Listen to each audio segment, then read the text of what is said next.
Hello, good morning, our dearest gentle viewers. You're most welcome to the show. You're watching Focus on Parliament here at Civic Space TV. I am your host, Harris Akampurila. This week, we have had a lot of activities taking place at Parliament, but mainly the Minister of Finance, Matthias Kasaija, and the President addressed the nation on the national budget for the fiscal year 2023-2024 under the theme Full Monetization of Uganda's Economy. According to them, this is to be achieved through commercial, agriculture, industrialization, expanding and broadening services, digital transformation, and market access. On this show, episode of Focus on Parliament, we will explore the potential, the opportunities presented to Ugandans by this budget, the areas of weaknesses, the strength of the budget, and so much more. And to break this down, I have an eminent panel, and I'll start from my extreme left, Honourable Moses Kidega, who is the Minister of Labour, Yes. the National Youth Council. National Youth Council. You're most welcome. Thank you very much, my brother and good friend Harris. My name is Kidega Moses to the viewers. I am not yet an honorable, but well, I thank you for the prestigious honor given to me. What titles are you called in the National Youth Council? We are simply secretaries. So Secretaries. yes, I am Secretary for Labour to the National Youth Council of Uganda. Okay. And I'm more than privileged to be here to discuss this very pertinent topic with eminent panelists. Thank you. Yeah. Next is Honourable Moses Aleper, who is the Honourable Member of Parliament representing the people of Chekwi constituency in Nakapiripirit? Yes, in Karamoja sub-region. And is also a member of the Budget Committee at Parliament. You're most welcome, Honourable. Thank you, Aris, and good morning, viewers. It's a pleasure being here again. We hope to have a fruitful discussion this morning. Thank you. Next is my brother Aloysius, who is a tax consultant at Siatini. You're most welcome, sir. Thank you, sir.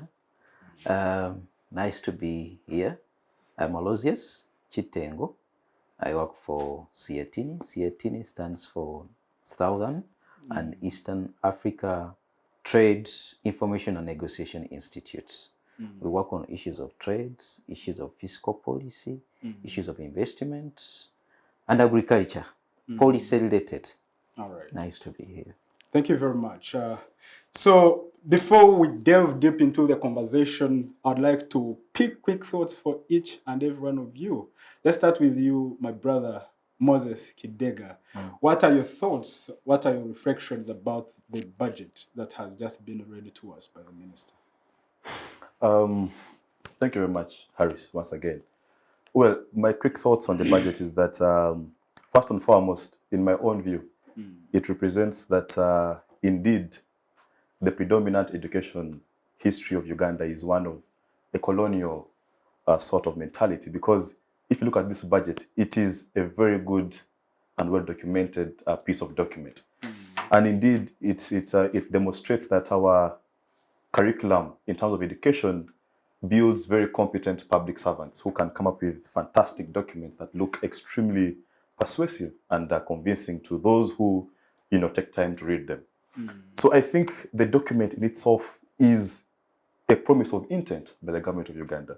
It intends to orchestrate a sense of hope to address the issues that, in our view, are pertinent. Issues around unemployment, issues around the healthcare sector, issues around infrastructure, issues around peace and security, among other very core fundamental issues that perhaps would be very core or fundamental to the core existence of humanity. So the document on paper looks fantastic. Whether our priorities are put in the right places, I think that is what we are here to discuss, because that is quite relative. What the parliament, in their view, thinks could be priority to Ugandans, perhaps could hold a different perspective with regards to the actual common thoughts or the thoughts of an ordinary Ugandan out there. But also, I think that over time, we tend to focus so much, as we evaluate these documents, is we focus so much on the expenditure and tend to forget about how much revenue and how much money can we generate domestically so as to be able to finance this very elaborate expenditure. So whether as a country we have matured to the age of financing a 52.7 trillion financial year budget, given the predominant issues, I think that the budget is overly ambitious. Given the economic situation, we are speculating way beyond our means. All right. I think that for a country like Uganda, our budget shouldn't exceed 40 trillion. I think right. it is over and above. All right. Thank you, Moses. Of course, I'll come back to you for a detailed conversation on some of the themes that you have highlighted. But for now, Honourable Aleper Moses, what are your quick thoughts about the budget? Yeah, thank you once again, Harris. I think what I have to say about this particular budget is it is the best shot or the best of the proposals that government would give for its intent to spend this money for the people of Uganda. It's the best. And actually, the way the proposals have been made, you really see that there's well-intentioned. And if really it is to be executed the way it is, I think something tangible would come out of it. The expectations would be met to some extent. But of course, I want also to say that just like economics, there are definitely certain factors that will surely threaten the implementation of the achievement of, or the implementation and the achievement of this particular budget. We shall definitely have to look at that as well. But the way it is the best that government will do as a proposal, and I'm sure if we do it to the dot, we should be able to get as much as possible. Yes, I'm coming back to you on especially on the issue of priorities and opportunities that Ugandans should be, expectant of. But for now, let's hear from Aloysius from Ciatini. Actually, I do concur with the proposals, the issues my colleagues have highlighted. A budget is just a proposal. It doesn't mean that we have that money there and then in our pocket or in our envelope. So it means that with that proposal, we hope that if we get this money, that's what we'll be in position to spend. So it is a tool which is used to show how the government is going to raise revenue and how it is going to be spent. But most of the time, we just end, my colleague was talking about expenditure, but the concept of tax has not been discussed well, though it is one of the key issues, because you don't look at expenditure alone without looking at where you're going to get the money from, even if it is a budget.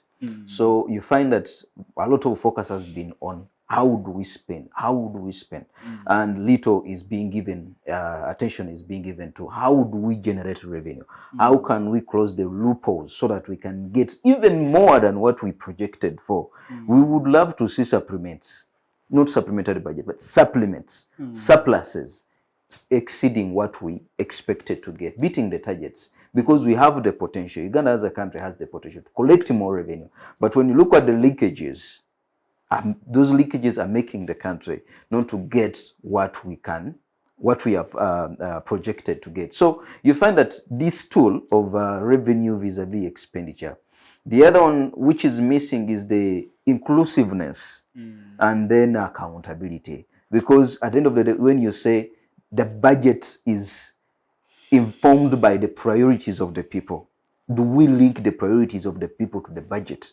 Can the people of Uganda associate with the priorities being fronted to them now under this budget? So you find that the aspect of revenue, the aspect of expenditure, the aspect of inclusiveness, and the aspect of accountability are supposed to move together, which most of the time we don't consider in this budget. And yet they all support each other to have a genuine effective and genuine development for the country. We shall delve deeper into that when we come to assessing the vulnerabilities and risks that do attach this budget. But to start us off, I would like to begin with you, our senior brother, Honourable Aleper. Take us through what you think are the key priorities that are highlighted in this budget. I understand you familiar with the budget, having been, a member of the budgetary committee at Parliament. I know that you've been following through the processes to the dot. So tell us, please, what are those priority areas that you think are going to give a stimulus to our economy? Yeah, thank you. Before I mention or I react to that particular question, I just wanted to mention something about why mostly emphasis is put on expenditure. You know, just like the money you have, what you intend to use it for is realized by the impact. Actually, the impact to the people is felt through the way this money is spent. That's why naturally people have to emphasize on expenditure. Okay, because the money is there, the purse is there, but now how to use it is how it will be spent, and that's when it will reflect to the people. That's why No, mostly I think, people. Honorable, our contention is on the aspect of you're planning for what you don't have. You know, and I think council, you know that. I think that there you are know two that, aspects to that question, Yes. Comrade Yes. Kidega. Yes. The first aspect is the expenditure approach as opposed to the revenue approach. In other words, planning from the revenue you already have as opposed to your budget being informed by the expenditures you would wish to make. But also the nature of the expenditures you're making. Are you being lean? Are you being frugal? Are you being reasonable and justified enough? I think those are two aspects that you are talking about. Yeah, sure. And I'll just allow Honorable to complete his point, and then perhaps I can make a rejoinder. Yeah, well, what I was just saying is, when we said why do people put a lot of emphasis on it, we tend to overshadow the revenue and so. It's just because that's how we feel the importance of this budget. The impact is felt at the expenditure bit of it. Yeah, well, as you see from the theme is full monetization of the economy. Of course, for me yesterday when the minister was mentioning that, to me, I felt to be more realistic to say increased monetization, because we can't really attain full monetization in the very short run of 1 year, but maybe in the medium and long term is when we can have full monetization of the economy. So the emphasis is how can this theme be attained? Of course, the strategies have been spelled out, but what is very key is we need an economy that is very productive. And the only way the economy can be productive is we emphasize on areas that can enhance that aspect. One, I think they have talked about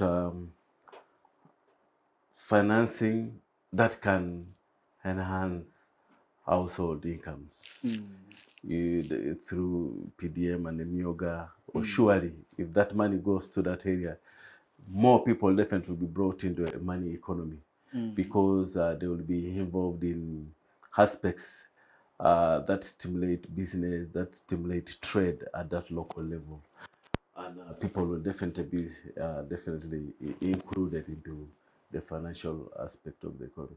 Then the other one, of course, is they have emphasized on mechanization of agriculture. What we need to do is really, this, according to the way we analyze, is a key aspect of the economy, agriculture, because it employs many people. It may not be as it is also contributing to 24.3% of the GDP. That's very significant. And really, the aspect is the way we practice agriculture has been really susceptible to the vagaries of the climate change, which is now a very key thing. So when we really do the mechanization, we can be able to do things like irrigation, where we can do away with issues like drought and continuous crop growing throughout the year.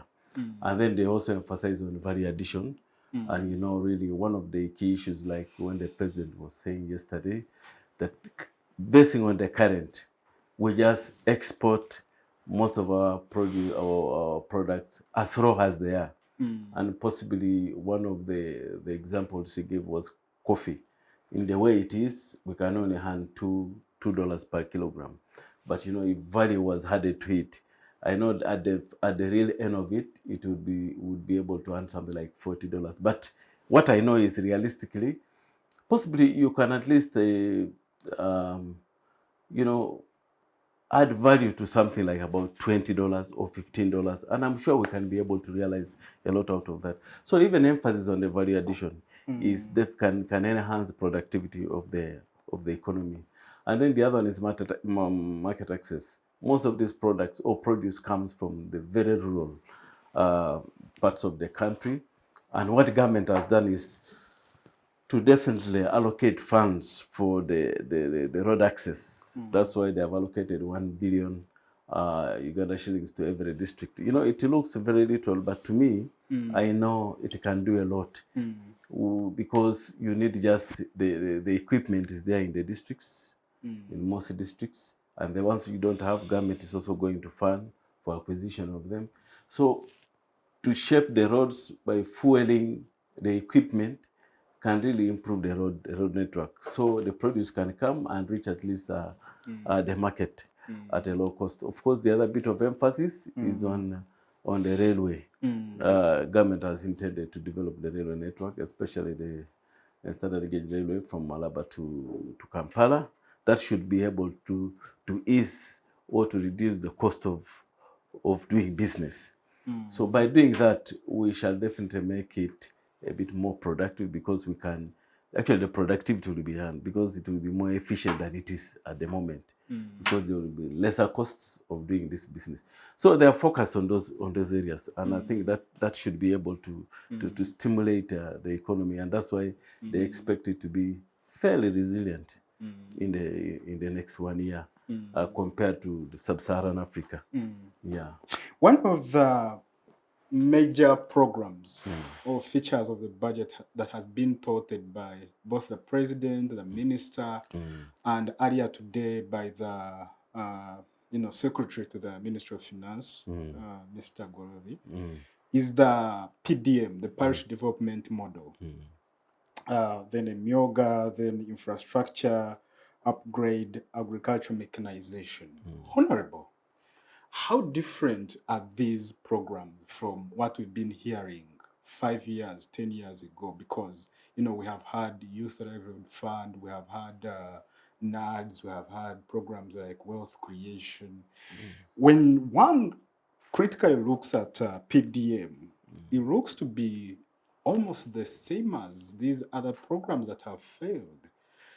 What magic bullet is embedded in the PDM that is going to do wonders that Ugandans should be expected around? Have we done enough study as to why these other programs have failed? And have we done enough learning? Does this I want to hear, and I think that our viewers would like to know what the PDM and these other programs that have been touted as the priority areas are going to impact on their lives. I think I want just to say that PDM, in the very philosophy in which it was mooted, Yes, it was really to bring on board the very low in the community, in the community of Uganda, or in the population of Uganda. At the parish. Yes, the way money has been expended before, it was at a certain level. It would maybe reach the district, it would reach the sub-county, and it doesn't trickle down the way we would expect it. But I think one way that government intentions is to make sure this money reaches the very, very low, or the very ground in the population. That's why it is thought of changing the point of administration or implementation to the parish. That was first of all the philosophy, so that we really include as many people as possible. And I think it is a direct way of doing it. Now, on how it can become a magic bullet, or how it will succeed more than the previous programs. Ideally, if you look at those 7 pillars, those 7 pillars are supposed to feed in. I want just to give an example. If you support, for example, agricultural production, you buy the seeds, and the farmers plant those seeds. These are good seeds. They produce, and once they produce, they're able to sell their produce to someone who would add value, possibly grind it and sell it in form of meal, or possibly even export. It will definitely move to that bit. And then it will also bring the aspect of marketing, okay? All right, because this what you produce has to be marketed.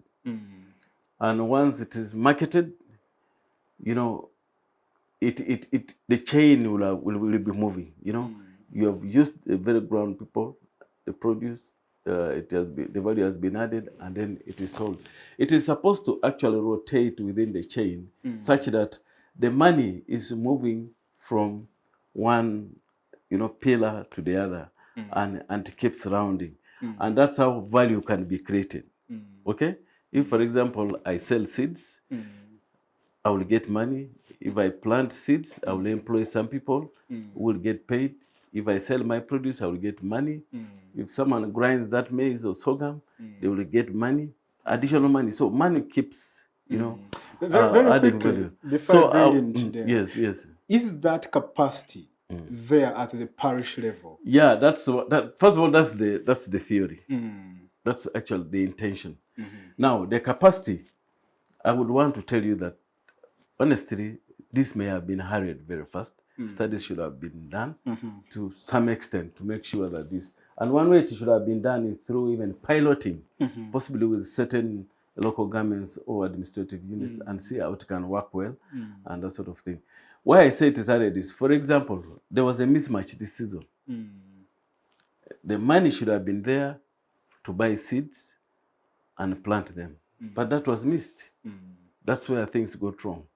But this should have been weighted and then simulated and then rolled out when we are sure everything is in place. Like if I can tell you right now, even mere data collection is ongoing in the parishes. You see, so that's how we really got it wrong. So it may not really, in the very short run, help us, but maybe in the long run, when we have set all the structures very well, such that when we move, the thing will just move like a conveyor belt. Because Definitely, there are so many issues related to the parish development model that we may be able to exhaust on this show. But I'll come back to you. But for now, let me bring you in, my brother Kidega Moses. You have highlighted the issue, your concerns to do with expenditure vis-a-vis the revenue we collect as a nation.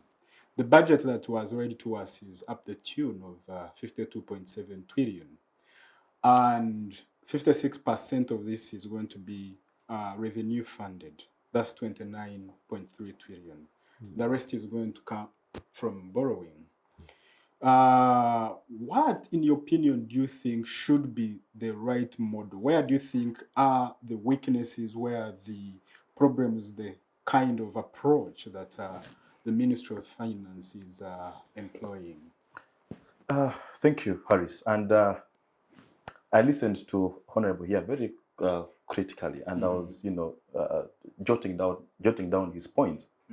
And just allow me to make a comment regarding PDM before I can respond to you. You see, Singapore got independence in 1965, I think 3 years after Uganda got independence. Sure. And over time, and without prejudice, our economic situation has been compared with Singapore. That, Singapore was at the same level with us as a country, but and now South Korea. Yes, and South Korea, but now where are they today? I picked interest to understand what Lee Kuan Yew did in Singapore, and what he did was very simple. He empowered small, medium enterprises and the private sector. Yes. The private sector was working. They were having access to soft credit. They were being able to manufacture. They were having aspects of value addition in their products, and they're able to export. All right. So when you look at the parish development model, I don't see an aspect. And I heard the Minister of ICT about a month ago saying that, those who have gotten the PDM funds have up to about 24 months before they can repay it back. Now, you're giving someone money and you aren't even attaching stringent conditions for them to repay back. So the population see this money as sort of a bonanza. So that money is certainly going to be misused. What the government needs to do is to create an enabling environment. Let people be able to have access to credit that they are liable to repay back and to repay back with possibly interest. It could be small interest, but there should be some interest on it. So that when you get the money, you actually invest it very well. So my concerted opinion regarding PDM is that I don't think it offers so much of a difference. And this is a very objective opinion, all right? Now, moving on to your question of But expenditure I think vis-a-vis. before you move on, you make a very important point to do with the psychological attitude of the population toward this money. Something we've seen with previous funds, because the taxpayers do spend a lot of money on these funds, and I have heard Ugandans who have also argued that these are political programs. That's why maybe they don't work, and we all want government programs to work, because when they work, every Ugandan benefits.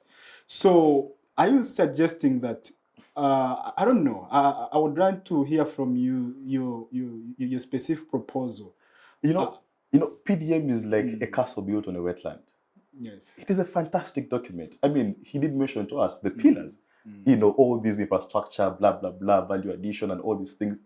It's beautiful. But like you said, the population to which it is being sent to is not prepared.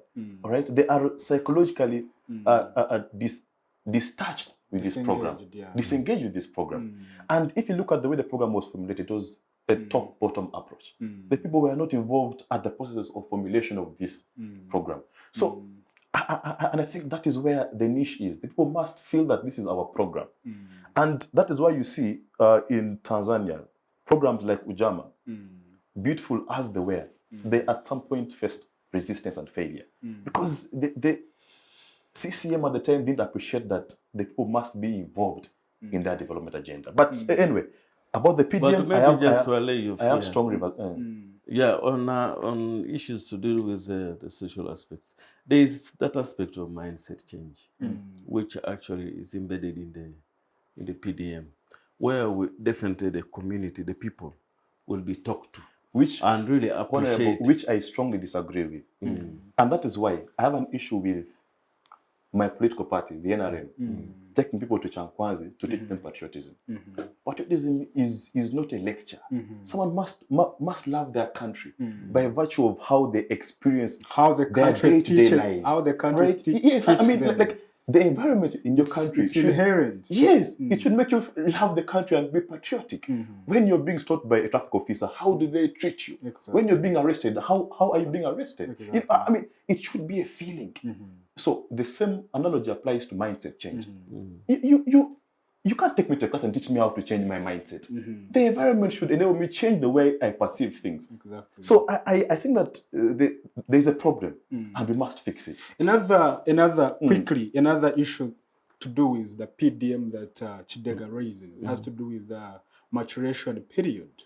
If you give someone money to begin a venture, in 24 months, by which they are expected to start paying back, as the venture matured to the level where now the proprietor should be paying back the money, what informed this period?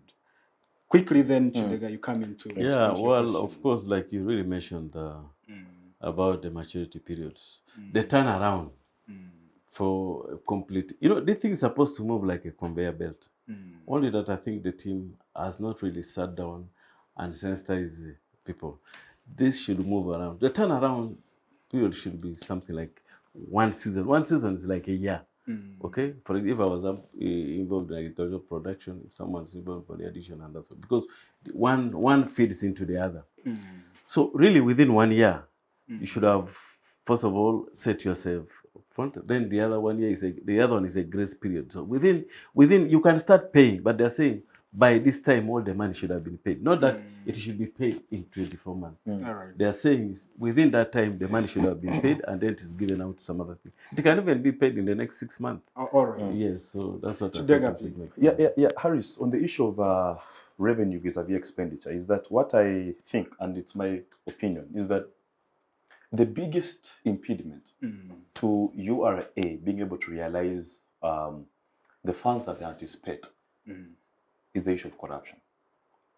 Is that, you see, a government worthy its name must build confidence and trust in the people. And confidence and trust comes with the way a government uses its resources. Now, if you have an Auditor General report indicating that we lose 10 trillion, 10 trillion Yes, 10 trillion. Uganda shillings per financial year to corruption, both directly and indirectly. And at the same time, you are proposing to have tax administration measures that perhaps tend to clamor down or tend to be much more stringent on the population for them to remit their taxes. Their taxes. Is that the population is by all means not going to be compliant with those tax policies, because after all, why should I pay my taxes if 10 trillion of this money is going to be stolen and misused? So I think that the issue of tax generation, revenue generation, is in fact the most important thing, because it is directly linked to the aspect of debt. Our public debt is what? At now 89 trillion, 88.9 trillion, 80.8 almost 90 trillion, guys. And perhaps the issue would not be even about borrowing, because in fact, the most richest countries and people are very highly indebted. You know, if you look at USA, they have a very high debt burden, right? But the issue is, even when you borrow this money, do you use it well? Or it is being spent in a way that is luxurious, in a way that does not put into consideration the interests and needs of the people.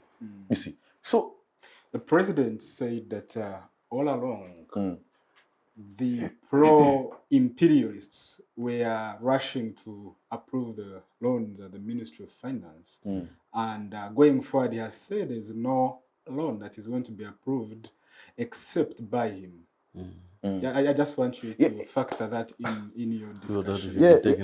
And that would be a very good thing, because but is that an indictment on him? Because he's the chief executive officer of the nation. So for all these years, we have accumulated the debt as big as you have mentioned. And he said, look, this debt should not have come to this level. Part of it was out of, unjustified projects. It was due to corruption, was, wrongly informed. What do you make of that too? You see, Harris, if you have a country where institutions of accountability and regulation are not as robust and strong, then the country is susceptible to mismanagement of its resources. And like Dambisa Moyo ably stated in her book Dead Aid, is that, donations, grants, loans have in fact made African governments very susceptible to corruption, susceptible to conflict, because these loans come with, at times, very limited strings or attachments to them. So they create a perception that, oh, this is actually free money. So governments that don't have strong institutions of accountability end up falling into that trap. Because, think about it. Look at, World Bank and some of these financial institutions have forgiven Uganda of our debt before. So if we have such debts coming to the country, where you know that, well, if we speak to these guys, well, they can forgive us of this debt, then that money is by all means going to be misused, unless you have very strong institutions that can regulate and perform oversight and ensure that accountability. But also, that also brings in the aspect of the civic competence of the people. That do you have a population that is aware of the need that this debt, if it is not used well, I am directly affected as a citizen. So, as I conclude, is that the issue of revenue generation should be looked at critically as, in fact, the most important thing. And there are solutions through which we can achieve this. Ensure that the private sector is working. Let them have access to soft credit. Finance Uganda Development Bank. Very good. Reduce on the procedures involved in someone accessing this money. You know, I mean, let the wavamunos, so let the harms of today be able to access this money and expand their enterprises. Through that, you can grow an economy. But this approach of giving people money with very limited means of accountability, with very, unclear forms of how it is paid back, I don't think it is Fair working. enough. Let me bring you in, Aloysius. You did speak about some of issues related to what Kidega is talking about, the leakages in our expenditures, yeah, and the lack of inclusiveness and accountability. Can you please highlight for us some of the leakages or some of the areas we think are problematic in budget implementation in the country? Allow me to add my voice on the issue at hand, which is the PDM. Yes, please. And to me, in my own perspective, and the reason is why some people can say that this is a political issue or it is something which you cannot consider like significant. Me, I am a person who looks at issues of local revenue and issues of revenue in totality, but looking at decentralization policy of Uganda.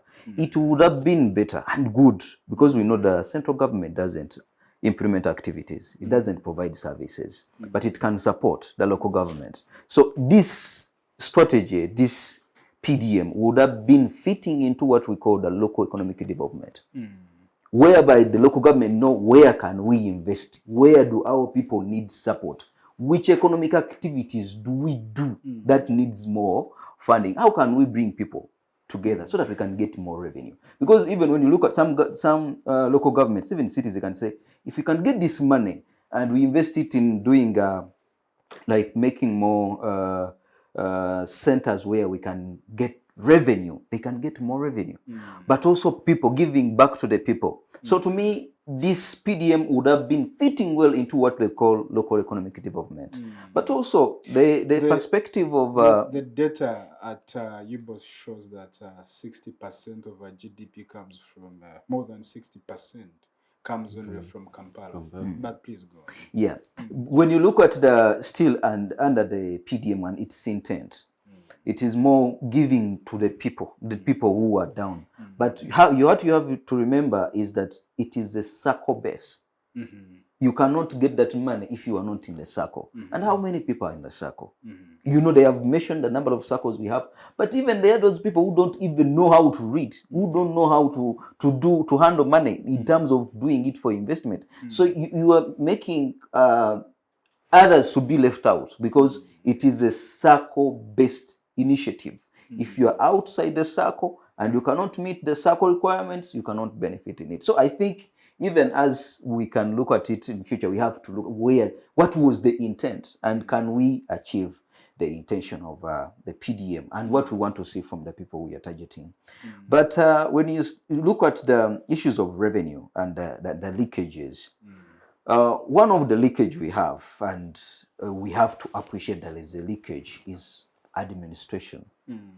The capacity of our Uganda Revenue Authority to collect revenue, the potential revenue sources we have is limited in terms of the staffing, in terms of technology, in terms of compliance. My colleague was trying to talk about the apathy people have. Because if I pay my taxes directly or indirectly, and I don't see the services, that's where the problem is. You see, you collect money from the people, directly or indirectly, but you don't link it to the service.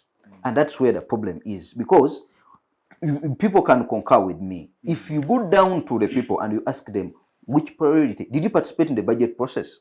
Someone can say yes or no, I didn't. But if you get someone who participated and can tell you that my priority was this, but you cannot trace that priority at the subnational level, at the village level, district level, and even at national level. So you find that the linkage between tax and service is not clear, and it is too thin. So that makes people to feel like their taxes are not working for them, and yet they pay a lot of taxes. The indirect taxes are many. the direct taxes to those ones who are working are also huge. So you find that the linkage, one of the leakage we have is the linkage between the taxpayer and the service is not clear. I don't know what the government needs to do to ensure that the president and the minister, the public, and the secretary for the Ministry of Finance have spoken so strongly. They used a very strong language, and they promised Uganda that this time around they are going to curb corruption. They are going to make sure that the tax holidays and exemptions are effective and rationalized. Do you believe them? Before I reach there on the tax incentives and exemption, which is one of the leakage we have in Uganda, you find that I wanted to take you down. We have a problem. Apart, even in Kampala, you can find that people are saying that you see the potholes, but even beyond the potholes, I can tell you, we wouldn't be observing people coming to Mulago without a referral letter. Because if it was clear that the services are provided to the people down there from the taxes they pay, people would be coming to Mulago for a reference that the Health Center 1, 2, 3, 4 cannot do it, so you were referred to Mulago. But their problem of access to health service at the grassroots level. There is no, the services are poor. And to make it worse, it is expensive. Because of what? That the linkage between tax and services. Just one comment, and please, if you may allow me. Please. You mentioned something to do with, no, it was him, the aspect of incentivizing and tax incentives. I came across a report by, I think, the Ministry of Finance that it indicated that, no, actually it was Parliament of Uganda, that we not lose, but we avoid around 7 trillion every financial year towards tax exemptions. Yes. I think there is a case in court of Bidco. I don't know if it was disposed, but you know, the issue of tax incentives is becoming very problematic. But also the aspect of the discriminative way through which these tax incentives are given is in fact costing. I think it is intended towards making our economy more outward looking. You know, you attract foreign direct investors at the expense of the domestic players. Because if you look at the way these tax incentives are given, they are intended largely to favor foreign direct investors. All right? And so that discriminative aspect and the limitations regarding the sunset clauses, you know, that, okay, well, even if they're coming to invest, but what is the local content? Are they employing Ugandans? And if so, at what level of employment? All right. Are they employing Ugandans to sweep their offices, or they're employing them at managerial positions? So the aspect of the local content bill, you look at the discrimination of how these incentives are given, it creates a very big lacuna. I want to put my thought on and that. then we go for a short And as Ciatini, we have been looking at and advocating for checking on the harmful tax incentives and exemptions. I'm going to tell you, beyond the aspect of attracting investments, which is coming from outside, we have tax incentives and exemptions within our domestic tax laws, which are clear. But you find that there are other incentives that are awarded.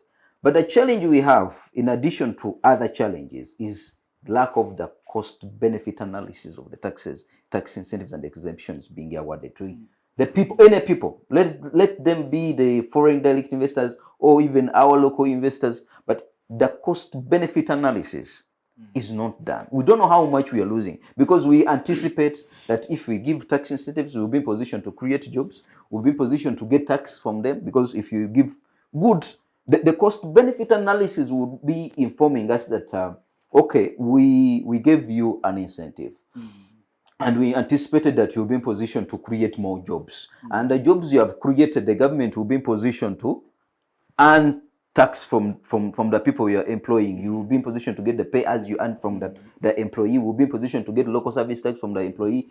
The people will be in position to have a disposable income, which the government cannot give them, but you are employing them. But have we gone ahead to analyze the impact of the value of the taxes we have foregone vis-a-vis the revenue we are collecting, or even the revenue we are foregoing? So you find that we have that is a loophole on the side of the government, and it needs to be checked. We work with the Minister of Finance, and recently they apart from the rationalization, we have been advocating for the governance tax expenditure governance framework to be in place to guide on the awarding of tax incentives and exemptions. So you find that it is a loophole which needs more intensive research and engagement. And we came to realize, even the researchers are showing, that tax incentives and exemptions do not attract investors. The issues that attract people, that attract companies to come into your country, go beyond the tax incentives and exemptions. The business environment, the consumption capacity of the people doing business in your country. So you find that all those ones, if we can put them in place and they can be active and accessible, then people will be positioned, company will be positioned to come into Uganda than just looking at if we give incentives to attract investors coming into. Because even we are considered to be some of the countries that are good in doing investment destination in Africa. So how can we ensure that we have a clear framework in awarding tax incentives and exemptions? But also, even in addition to that, the issues of tax, the issues of illicit financial flows. We are losing a lot of money in illicit financial flows. How can we ensure that? We have seen Uganda Revenue Authority trying to join in the automatic exchange of information globally with other countries. How can we ensure that we go beyond even issues of corruption? How can we curb corruption? Because it is something which we can check on. It is, to me, I think it is easier if you are caught corrupting government funds, take that money.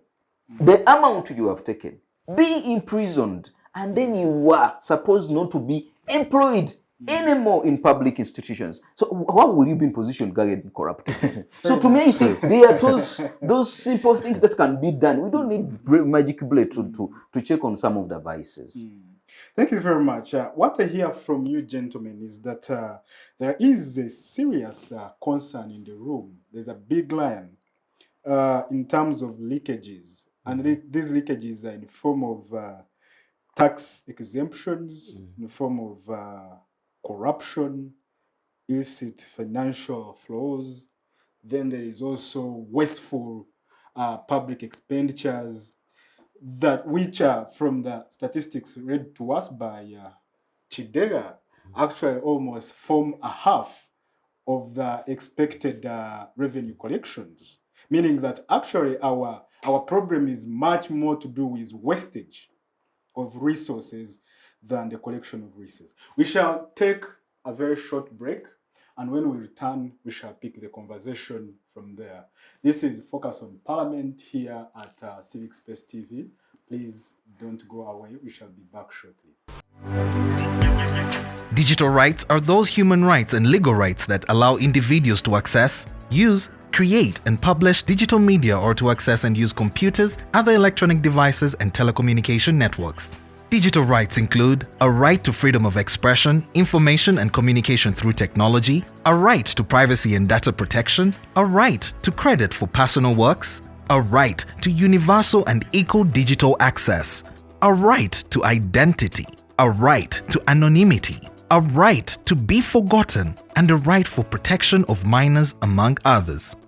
The state's digital rights are frequently violated through various unfair actions, for example, blockage of websites and social networks, theft of credentials, unauthorized use of people's data for personal gain, privacy intrusion, online censorship, arrests and intimidation of online users, internet blockages, and the proliferation of laws and regulations that undermine the potential of technology to drive social, economic, and political development worldwide. It is hence every citizen's responsibility to respect rights of other digital users and to speak out or report to the responsible parties when one's rights are violated. Welcome back from the commercial break. Thank you very much, our viewers, for staying with us. You are watching Focus on Parliament here at Civic Space TV, and we are discussing the recently passed national budget for the financial year 2023-2024. Please follow us and give us a like and make a comment on YouTube, on Twitter, and on Facebook at Civic Space TV. Into the second segment, I'd like to bring you in. You had issues to do with leakages raised by Kidega and Comrade Aloysius. What's your comment about these concerns raised by the two gentlemen? Yeah, thank you, Haris. Those concerns are really valid, and they are really, we are to come to face with it. They exist. If you critically look at the physical strategy for this next year's budget, it has actually emphasized on those three areas. On domestic revenue mobilization, it has emphasized the tax administration, the collection. That's giving support to URA on areas of having adequate personnel, adequate IT tools that can enhance, make sure there is efficient collection. And then it has also looked at issues to do with the tax expenditure, where they have proposed a framework. Minister of Finance has proposed as a policy making organ, has proposed a framework for the tax expenditure, what we call the waivers or what we call exemptions and that sort of thing. And they have looked at the areas that, one, on the governance, what structures should be there, will be put in place to ensure that there is a protocol in making sure that these exemptions are approved. They have also looked at issues of cost-benefit analysis. And as someone who has been involved in this, as a member of the Finance Committee of Parliament, we are the ones who really process those tax bills. And these are the issues that we really recommended to make sure that they're in place before we process more tax laws. So then on the other issue is actually the implementation of the projects. We have had situations where we borrow money for projects, which even the president highlighted yesterday. Yes. And we find that some projects even stay in the line of implementation for over 5 years, for over 6 years before kickoff. Yes, we are told that we lose about $4 billion. Yes. $4 billion annually in money is borrowed, but which are never spent on projects. Why? Yes. So what we have done is they have instituted an integrated bank of projects, where all the projects in the project implementation plan are placed and their progress is monitored real time. If they see a project is going to wastage, it will definitely be put on hold and offloaded off the project implementation plan. So that integrated bank of projects is one tool that will be used to address that issue of idle money, which is where we are going to pay money for what we are not even using. So that's the other bit. Of course, the other last one was on the fiscal discipline, public expenditure discipline. And that's why yesterday you must have heard the Minister of Finance saying next year we are not buying cars for public officers. We are ensuring that they minimize foreign travels and only restrict it to statutory ones. Possibly when they are the spring meetings, those are the ones you can go to.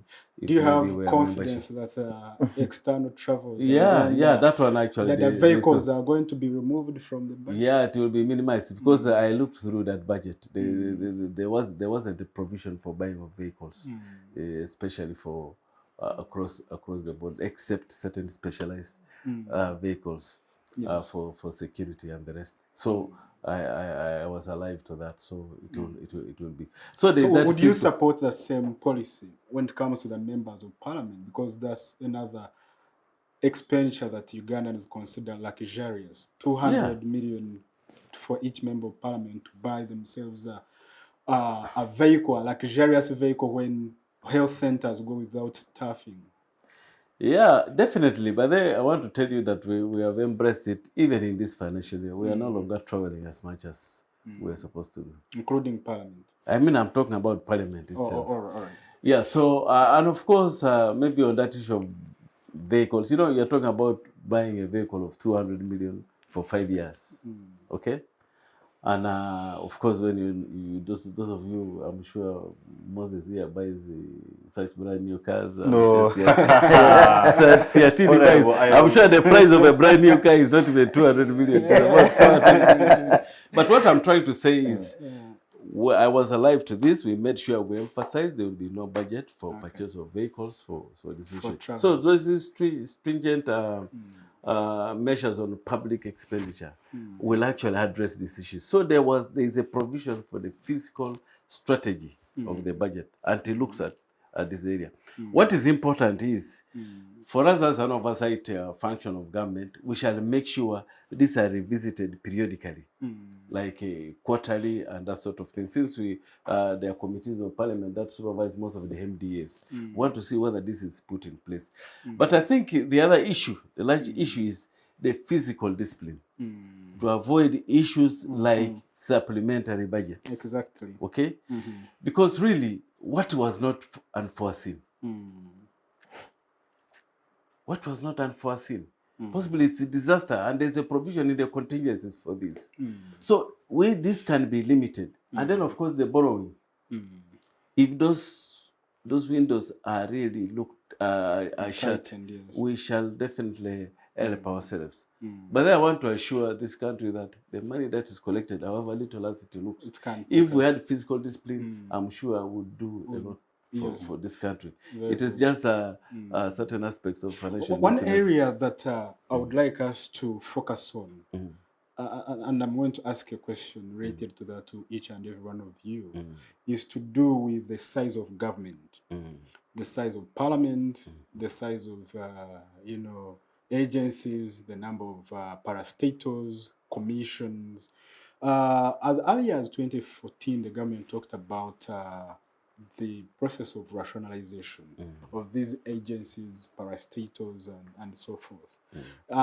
In 2020, there was a cabinet memo to the effect that within 2 years, there should be a merger. Actually, a study was commissioned by Public Service, where about 36 were supposed to be merged, 33, I think, taken back to their mother ministries, and 8 transferred altogether.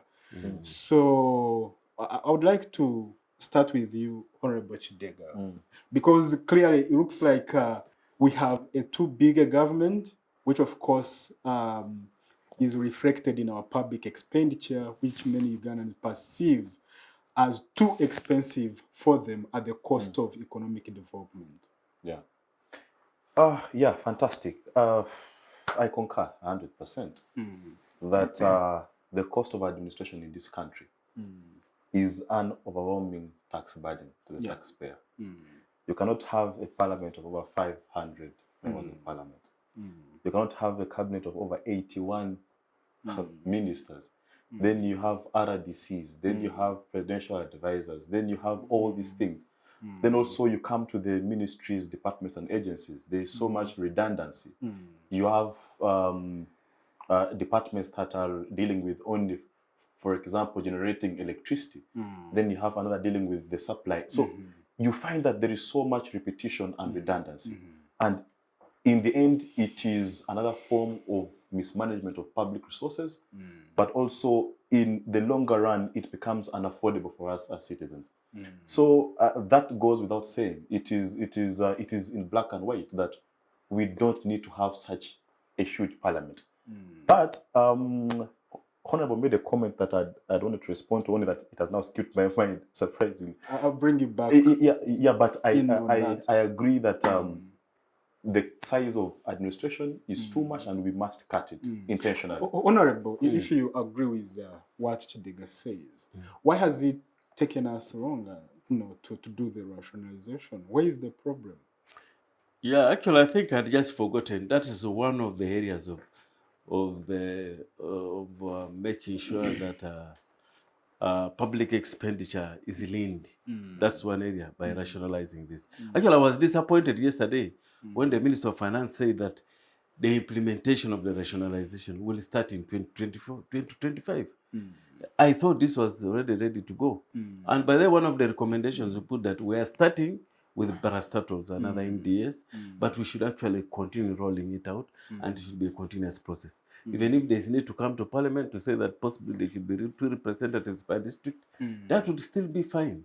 So what I'm trying to say is, surely it is one of the areas that of emphasis on the on Do you leaning think public that expenditure. your colleagues are courageous enough to rationalize themselves out of parliament? Yeah, well, what I want to tell you is this is what we really discussed.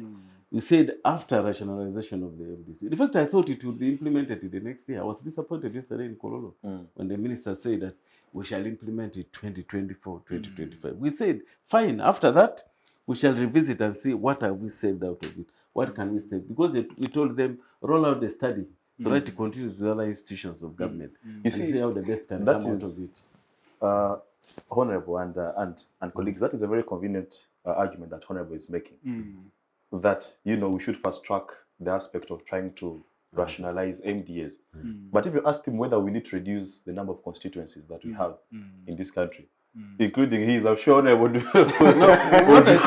Honourable, if your constituency would be one of them that would be eliminated, would you support the proposal that has such a consequence? Honestly, if it can improve service delivery in this country, surely.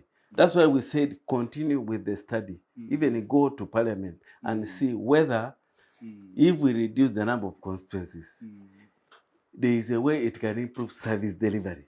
You know, that's the key point. Yeah, of course. If it can do it, if they can justify, that is a convenient excuse. Research has shown that actually we don't need that size of parliament. Well, let's see the research. That's why we have actually, excuse me, we actually recommended that the study should continue. After the MDS, go to other institutions. And the other institutions are parliament. It is okay. Aloysius, what do you think? Yes. Me, I want to use these two. I don't know how you can call them. In English, there is what they call, and economics, what they call opportunity cost. Yes. The alternative foregone when choice is made. And then in Uganda, there is what they call amaza matono, gabo ulanyi ente, nti ez'amawako n'eziyonka ze ziba zikola ki ziweebwa amazzi. So at this time, when we are facing a number of challenges in terms of raising revenue, in terms of expenditure, the government is supposed to come back to the table and say, do we need this department? Do we need this number of people? Because when you look at the amount of money in terms of salary being given to even departments, even to our member of parliaments, you might find that money would have helped if we have good service delivery to provide tables. You find I've got the opportunity to go down in different districts of Uganda. You find that you go to schools when kids don't have even tables to sit on until they reach P6 and P7. They don't have textbooks. You understand? You go to hospitals, beds are not enough. There are no ambulances. But when you look at that money, even if we cannot get it at that time, there and then, we can keep it and add it, and then we get what we can deliver to the people. So you find that, to me, I will concur with the rationalization. But how are we going to do it? Because maybe he is proposing to have a study, but to me, I think we don't need a study. We can count how many member of parliaments do we have, like in Wakiso district. How often do they go to the people to seek for their priorities? You understand? Don't we know what our constituencies want? Because if we know, we can channel that money to do that, than being there and say, I represent you, but you see, and you find that someone can promise, I'm going to construct for you a road, but when he doesn't have the mandate to construct a road. Because even you can find that even local government don't have the mandate to construct some of the roads. It is from the center. So if someone is promising something which he cannot deliver, and because it is, okay, I want to concur with the decentralization policy and then the political and administrative decentralization. But you find that the physical decentralization, which is supposed to take lead, is not supported. So how will you be in position to finance these two pillars of political and administrative? So the administrative is so big, which makes it difficult for us to provide a service. Just a comment, please. If you may. Let me first ask you the question. Yes. Let me first ask you a question. You all seem to concur that there is an urgent need for rationalization, that we have a big government and we need trimmings to make it affordable and effective. why then do we not have a concerted and unified effort from across the country, across parties, across all spectrum, to demand for this restructuring, government restructuring, which we all agree, both within government, across the public, and within opposition, that this is the right thing to do for us to cut the external debt and manage our finances better, and uses our revenues collected optimally. Then why? I'm asking you because I know you're a leader in the National Council. Why have we not seen organized and concerted, unified efforts to demand for these restructuring efforts? Yeah, fair enough. I'm going to respond to that. Just a comment, and you see, I need to raise a procedure issue to Honourable here. Yes. Is that there is a Public Finance Management Act, but also there is a Budgeting Act that we have as a country. So I had to make reference to the comments made by the Speaker of Parliament during the process of budgeting, that mafias had infiltrated the Budget Committee. I'm just wondering, because you know that duress and threats are vitiating factors towards a procedure, yes, or when a decision is taken out of duress, under duress, does it then become an undue influence? Yes, and an undue influence. Is it voidable? So I think far and beyond the budget of how it looks like, we should find time to discuss the process through which we arrive at that budget. I think we have over time skipped it, and it is very important that MPs are always under either, stress or duress, or there are so many influencing factors, and that is why the budget tends to look like the way it does. Who are these mafias? The talk of Honourable. Do you know these mafias? The Speaker will say that. By the time the Speaker is complaining of mafias, sure, these must be serious gangsters. But then, first of all, I want to, before I get to that, this what Aloysius mentioned about inclusiveness in this budget preparation. I just want to say that the guiding document for the budget preparation is the National Development Plan. And the National Development Plan is a consultative, where the people of Uganda were consulted and the priorities were actually identified over a period of 5 years. Now, every other year, the government in place, through the manifesto, extracts what can be done from that development plan. And that's why normally the budget has to undergo a lot of tests. Like there's a certificate of equity, certificate of compliance to the NPA, there's a certificate of compliance now to even climate change and that sort of thing. It goes through all those tests. If we find the budget is not in line with, it's not compliant to the NDP, we definitely, it fails the test and it would need to be repurposed. So I just wanted to say that there is, because the development plan is actually derived from the consultative efforts of those Ugandans, the budget is normally in line, and this particular budget passed those three tests of equity, gender, NPA compliance, and NDP compliance, and then the certificate of national term. Now, on the issues of mafias, this has become, to me, really, this is my opinion, and I don't think, because I was, even when she visited us and asked us whether we're having any difficulties in the discussion of the budget. After that statement was raised, it was mentioned, was it in the House? Yes. We told her we don't see any issues. You see now, Ugandans, anything that is complex, we use the word mafia. I'm sure even there are some friends of yours you call mafias in your discussion. Not that there are really people who are pulling ropes on budget committee or on parliament to make sure the budget takes a certain twist. Not really as such. There's no such things. It is just become a slang in this country. I wanted to add on because he was trying to look at where we started from of the budget. What is the budget is a tool and a proposal based from revenue and expenditure, which is supposed to be inclusive and providing accountability. The inclusiveness is, as is stated in the law, you see that it starts from the village. The village highlights their priorities, and then the village pushes to the parish, the parish to the sub-county, and then sub-county. All those levels check on their potential, and the money they have to meet some of the priorities being highlighted by their people, and then pushed to the district, and then from the district to the parliament. So you find that, I don't know where the challenge is coming from. You find that some of the people cannot associate with the priorities. And most of these priorities are being referred to or being generalized from the National Development Plan, from the NRM manifesto. It is not bad because the leading government is supposed to be, its manifesto is supposed to be implemented alongside the National Development Plan, and then the Sustainable Development Goals. So you find that it is there, linked to there. But when you come to what are people saying? What are people interested in?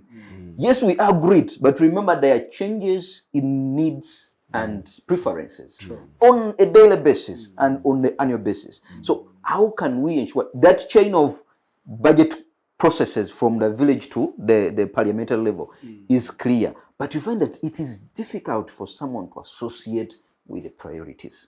I wanted to sum that one. Yeah, the inclusiveness is clear.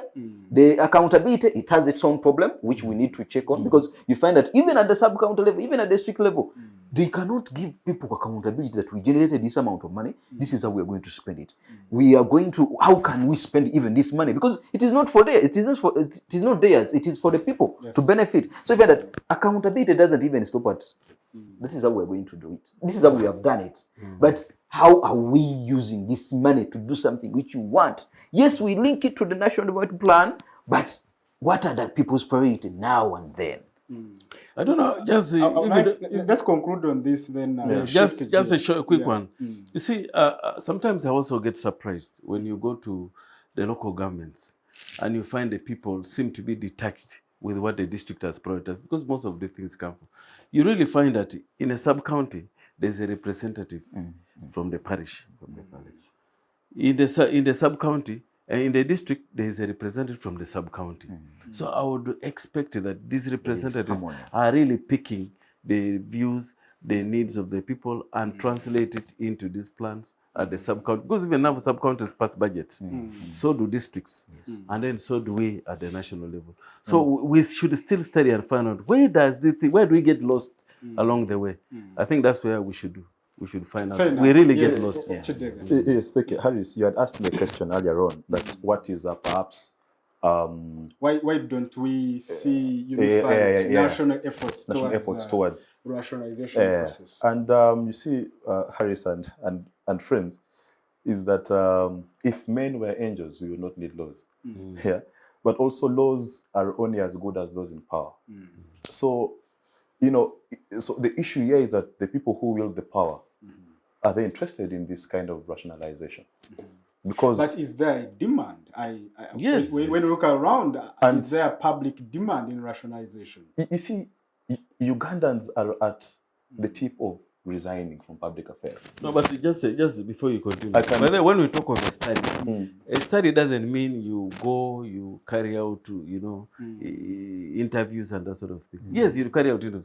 Actually, a study also involves getting the views from the people. So really, these views are picked from the people. Yes. Yeah. Just my point is that unfortunately, Ugandans appear to be at the verge of resigning from public affairs. Ugandans are continuously becoming disintegrated with issues of public affairs, and for so many reasons, there is a growing sense of apathy, and whether there is demand or not, that demand is supposed to come from the people. But the people, are they civically competent? Do they understand and appreciate that when we take this decision and this step, these are the possible outcomes, But also, are they being organized towards being able to demand for what they think and believe that is the right thing for them to do? So perhaps the efforts that we should have been able to see as a country are being frustrated by the fact that the people don't seem to be in appreciation of the need. That is one. Two, they don't seem to appreciate that there are far-reaching implications that these decisions have. But also, they don't think they have the power to do so, because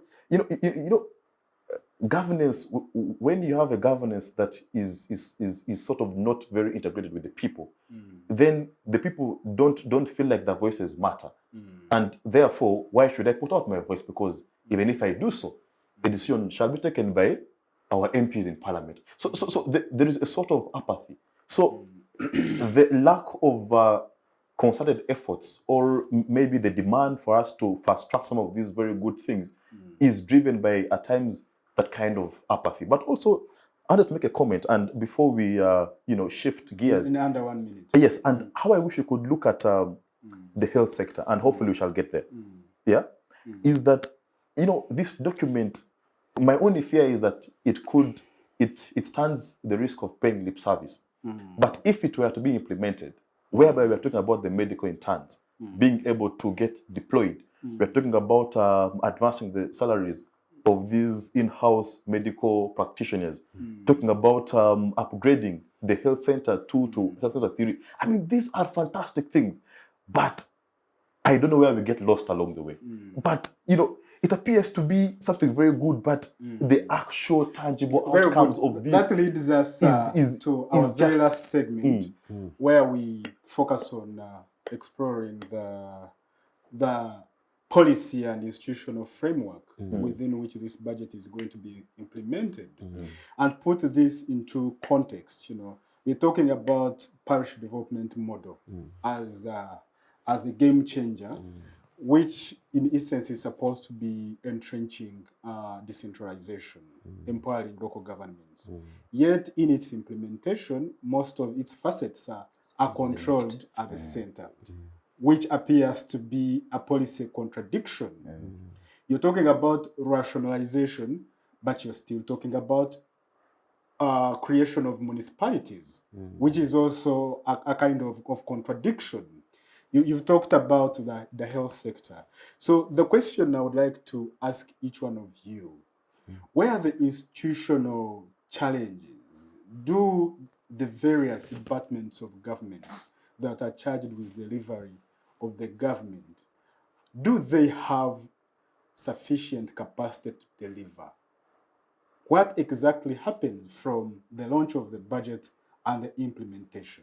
And I'll start with you, Comrade Aloysius. Before I go to that, I want to take you to the aspect of the budget vis-a-vis revenue. And to me, where the problem might be is that we don't recognize the cyclic requirement or completion of what the revenue is supposed to do, and how we can make sure that revenue it's playing a big role. You find that where we invest does not bring returns to Uganda most of the time.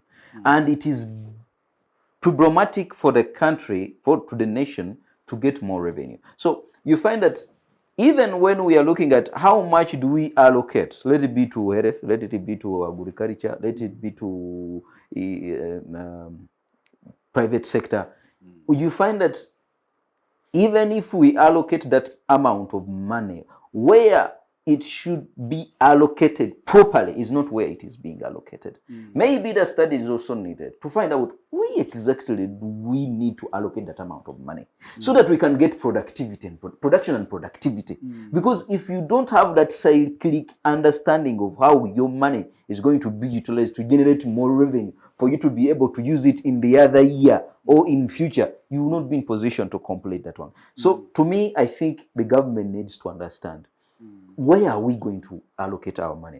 I've seen, when you look at some of the areas where there are fertile grounds for where government can allocate money. The tourism sector, we don't need money to put in tourism sector. We were endowed by God. Little is needed. Investment in terms of how can we advertise and make sure that we get out of this, because money is coming in if we can do it. We look at manufacturing, but you say we have a number of, when you look at the Auditor General reports, they were saying that we have the industrial parks, but they are operating below the capacity. They are not fully utilized, and we are going ahead to do what? To put more. How can we ensure that there is a backward and forward linkage when we are talking about issues of manufacturing, but also when you look at the digital transformation and a digital economy? Countries are looking at how can we exploit this virgin place of digitalization. But when you look at it, how much has been allocated there? We are getting to know that the government talking about assembling so that we can reduce on the cost of purchasing the equipment. But even the literacy is a problem. And Facebook even is still closed. for investing, for advert and others. But you find that even internet is not accessible, is not affordable, is not available. So how can we ensure that where we can get money is where we invest our money? We know that the recurrent expenditure is so big, but the development expenditure is not. How can we ensure that we invest that money there? If I come to the aspect of the institution, maybe, as I was trying to highlight, when I want to compare it to the parish development model, to me, as I told you, conclusion, it would have been in the powers or under the districts and the district and other local governments, because it is within their mandate. But you find that it is linked from almost the districts. It is being controlled by the what? By the center. So if you don't have trust in the institution that are supposed to deliver what you expect them to deliver, or what they can deliver best than you, you will not be in position to get good results at the end of the day. Fair enough. Honourable Aleper, Yes. what is the problem? Yeah, the budget has been prepared. To me, if it goes according to plan, definitely we can reap as expected. But our problem is normally the implementation. So the institutions are in place, but I think it is just, we just have to, yesterday the president says, let's stop, is it waiting, let's stop dilly-dallying, let's stop etc. Is it a question of leadership? I think it is a question of leadership as well, at various levels, top, mid-top, and then at the lower level. But actually, where the incidence of these activities is at the lower level, what we should do is really to emphasize the civic competence in those areas. If they are going to put up 5 boreholes in my parish, this should be communicated to the people so that they know this year they are bringing 5 boreholes. In the first half of the year, they are drilling 2, then the other 3 will be after the other year. Then during periodically, there should be communication on the progress of the thing. That's when accountability can be actually upped. Yeah, so that's where I think we may have to do. While at the top, I think the supervision of the lower levels should be should be, where we actually have problems is you find some procurements are done at the center is monitoring, the other people have lost whatever. So let ownership be done for the people where these activities or these projects are being implemented. That's how best Fair we enough. can do this. Wow, fantastic. Just what I think about institutions is that, first and foremost, the principal institution that is charged with the mandate of accountability is Parliament of Uganda. Sure. Article 79 of the Constitution gives them powers to perform oversight and accountability roles and responsibility. The same Parliament not so long ago passed an omnibus bill, whereby the report of the Auditor General was taken in an omnibus manner.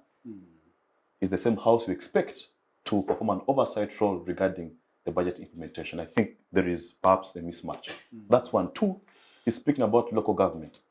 We are counting on local government, and I saw the budget layout. They're counting on local government to enable them, one, generate local revenue.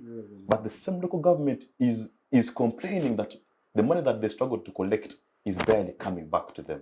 They can barely function. They can barely hold district meetings. They can barely, perform oversight roles. So you expect such a local government to be the same one working its Policy distortion. it's breaking its back Yes. to collect money that it is not getting back. That is true. So I think we need to strengthen the local governments if we are to eventually be able to see services trickling down. The last is the disparity between institutions. That you have, for example, the IGG.